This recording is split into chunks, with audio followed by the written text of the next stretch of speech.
밥을 먹어야 힘이 난다. 밥심이 최고. 네, 뭐니 해도 맛있는 밥을 먹어야 힘이 나죠. 저 또한 밥을 먹지 않으면 기분이 허하고 힘이 없고 그 어떤 것도 하기 귀찮합니다.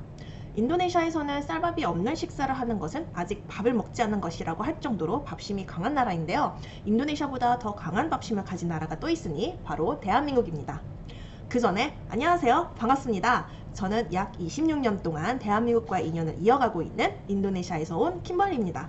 이번 영상에서 여러분들께 제가 사랑하는 한국의 독특한 문화를 소개시키고자 합니다. 앞서 언급한 것처럼 밥심. 네, 한국은 제가 알고 있는 나라들 중 밥심에 가장 진심인 나라입니다. 오죽하면 지인과 만나고 헤어질 때 다음에 밥 먹자 라고 할 정도로 밥이라는 것이 한국인에게는 중요한 존재입니다. 그런데 같은 밥심이 강한 나라여도 한국의 밥심이 정말 강하다는 것을 느낄 수 있게 하는 것이 있는데요. 바로 급식입니다. 한국에서는 유치원부터 고등학교까지 급식 제도가 있어 학생들은 도시락 준비하는 걱정 없이 매일 맛있는 급식을 먹고, 또한 대학교나 회사마저도 구내식당이 있을 정도로 밥심을 아주 중요하게 생각하는 나라라고 생각합니다. 저는 한국에서 현지 초등학교를 2년 반 동안 다녔었는데 그때 학교에서 제공한 급식에 놀랐습니다. 아니, 급식이라는 것이 존재하는 것조차 놀랐습니다.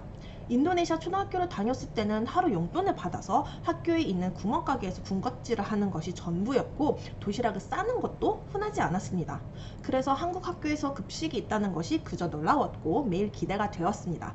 물론 무슬림인 저에게는 조금 걱정하는 면이 있었지만 말이죠. 밥을 좋아하는 저에게는 학교에서 학생들을 위해서 급식을 준다는 것은 정말 혁명입니다. 후에 들은 바로는 유치원에서도 급식이 나온다는 것을 들었을 때 정말 놀랐습니다. 아니, 이렇게까지 학생들의 배를 생각해주고 영양 가득한 밥을 주다니. 정말 한국인들은 밥심이 괜히 강한 것이 아니고 타고난 것뿐만 아니라 조기 교육을 받았다 해도 과언이 아닙니다.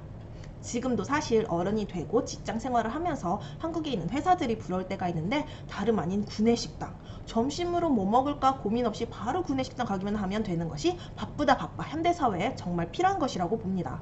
그래서 한국에서는 그런 말이 있잖아요. 한국인은 밥심으로 산다. 이 말처럼 한국인 정서상 밥 한 끼는 따뜻함, 든든함과 위로가 된다고 생각하기 때문에 이런 밥심 문화인 급식과 구내식당이 일반화가 되는 것이 아닐까 싶습니다.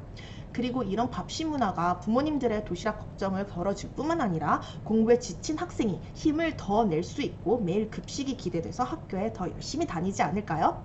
빈부격차가 있는 인도네시아에도 급식이 보편화돼서 밥 한 끼 제대로 먹지 못한 아이들도 학교에서만큼은 영양 가득한 한 끼를 먹을 수 있는 그런 날이 왔으면 좋겠습니다. 지금까지 제 이야기를 들어주셔서 감사합니다.